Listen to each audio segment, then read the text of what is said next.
Okay, alright. Here we go. Yes! Blue crystal glowing as it sways! Oh, God, I can't wait for Stories 3. Okay, look, I'm excited. Hello, my fellow hunters. Welcome to some more Monster Hunter Stories 3. Namely, the first, proper trailer that isn't just kind of the revealy teasy. I have no idea what's going to be in here other than the release date, because it's called the release date, but we're going to find out together, and isn't that fun? Oh, I cannot wait for more stories. The tone, the world, the setup of this one just looks fantastic. I do like a group of people standing around an egg looking very serious and slightly scared. Especially the random one in the back leaning round his shoulder like, I don't like the look of that thing. I love the kind of fantasy vibe. Oh, they've put the double baby Rathalos in a cage. Also, they are baby Rathalos, like tiny. Should you wish to oppose this omen? Oh. Ancient custom dictates. What? Did he just lock a baby Rathalos in a metal prison and then go to set it on fire? That only one may live. Oh. So when you get the double Rathalos born with the horn on each one, it's oh no time. You have to kill one of them, otherwise disaster will reign. That's so interesting, because maybe that prince guy has his stone, and whichever one he bonds with gets to live, and the other one gets kind of unceremoniously... Well, actually, no, I guess it looked quite ceremoniously, executed? Huh. But now, of course, we're here. There's no way that actually that's going to be the case. Like, there's going to be both of the Rathalos, and that's going to be a plot point. You're definitely going to have some Rathalos on Rathalos violence at some stage. I love that you're all about the royal family and the houses, and oh god, it's a Palico! Oh, yeah, there we go. It's not Naviru, but we can't have a stories without a squeaky Palico telling a lot of things at us. That said, I do really like its design. In the world and beyond! Okay, no, maybe not. No, it's charming. I love Naviru. He's fun. I don't get the small little group that have like a seething hatred for him. He's kind of fun to be annoyed by, you know? He sits in that lovely little pocket, and I'm sure our new Palico friend here will occupy that as well. It is nice having a little companion. The only talk I hear of Lady Amara is as the Rangers. And an intrepid protector of monsters. Okay, riders like that, protecting monsters. Solid.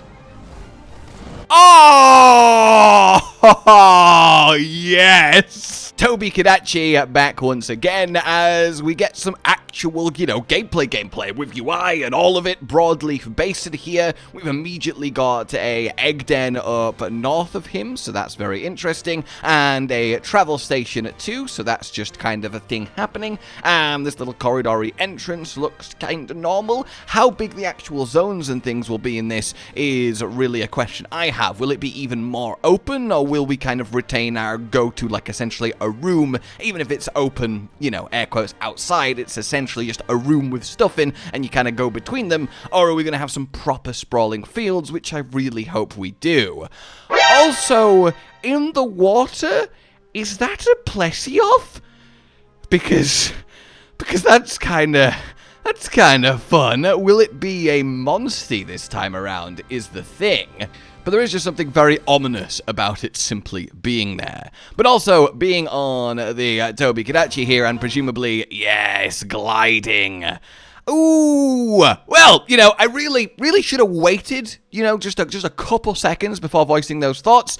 Yes, plesioth can be a monstie, alongside our main glowhorn Rathalos, and Nasilla, Anjanath, Yankutku, Toby Kadachi. But it's not just plesioth, it's green plesioth. So there's going to be green plesioth and base plesioth as monsties. They are new monsties, which is really, really cool to see. I do wonder wonder what our skyscale Rathalos is going to actually offer that makes him meaningfully different from original Ratha and then Razewing and all of that. I'm still not really that upset at Rathalos being the focus again. I feel like at this point it's just kind of the theme of stories, and let's be honest, you never are forced to literally use him. You've got the entire world of monsties out there, but there's already such a good vista. The castle floating towards the ocean, clearly the updraft to get more height. It looks like there's a lot going on here and a lot to explore. Oh! Did we just swap monstie mid-air? We did! That's so cool! That's basically my face right now. So we're gliding on the Toby, then we quick flip switch to the Rathalos to catch a ride to the castle. Huh. So are we going to be... Oh my god! Forget any thought I was about to have, chatacabra! Which confirms that Wilds monsters are going to be in Stories 3, which is absolutely bloody brilliant! Also, that poor Palumu! Oh! Oh my god, I want to make a chatacabra as powerful as possible. That lick. Oh, that's so good. Also, look at that. It's gone feral. Oh, yeah, it's got the crystals on it. So is that going to be our equivalent of, you know, Black Blighted or Rage Raid monsters this time around? It'll be feral monsters. Huh. Yes! Oh, some actual combat. Huh.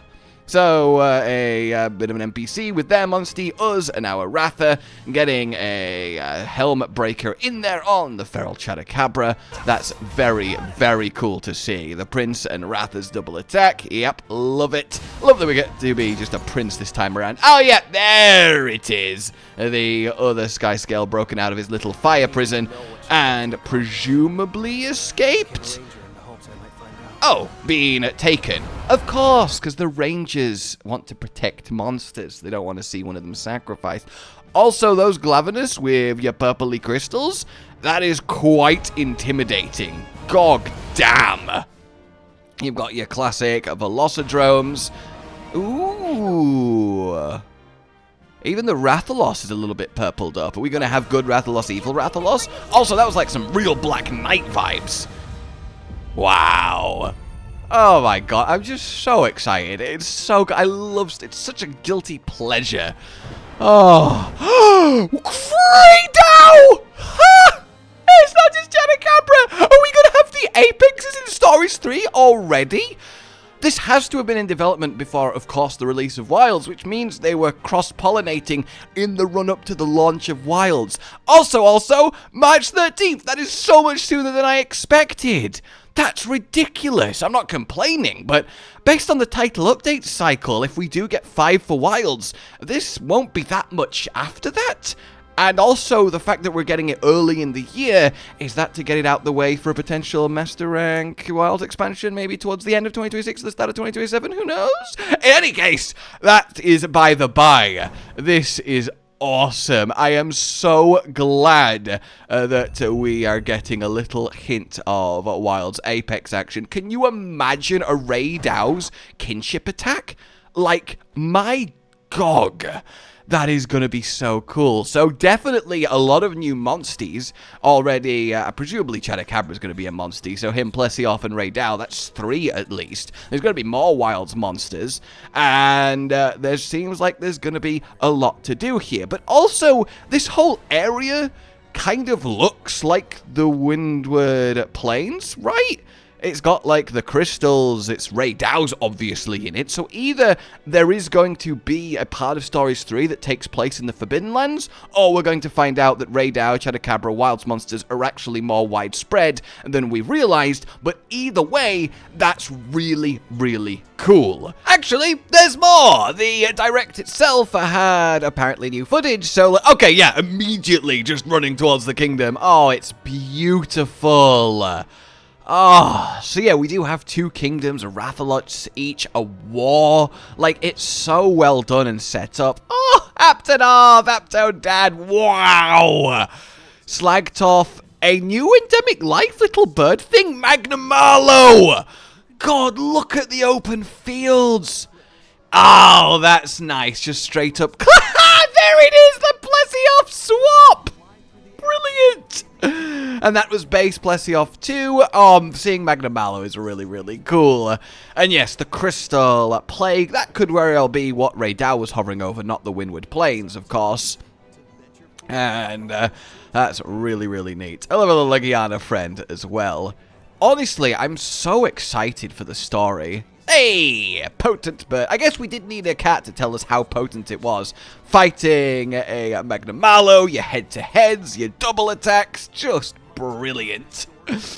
Yeah, that's a nice little bit extra there, getting a much more open grasp on the gameplay. So yeah, the world actually does quite big in terms of explorable area and running around it, lots of dens on the map, seeing new forms of traversal actually confirmed, and the way you can just quick switch monsties like that is really, really nice, and everything just seems a lot more fluid in how it all comes together. Just brilliant. So yeah, all in all, I am very, very happy with this. That is a lovely injection of excitement for the day, and I can't wait to bring you guys some Stories 3 goodness. I really, really can't. The story genuinely looks so good this time around. It really, really does.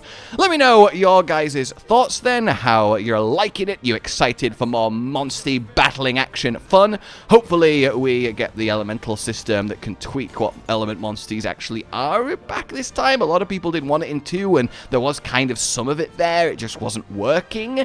So we shall see. And also let me know what you think of our new Palico companion. In any case, like you've enjoyed this, subscribe and hit the bell for more. Let me know any little details that you've noticed that I've missed on my first little watch through here, and consider supporting the future of the channel on Patreon down below. Until we meet again, a goodbye. Josh, Cotton, and Hollow with the videos, dropping the humor like a hammer on your tippy toes, bringing entertainment on a daily arrangement to take our insanity and turn it into entertainment. Yes, I said entertainment twice, to reiterate that it is nice to look into your faces on a mostly daily basis when you let us in your homes to make the whole world a stage. Goodbye.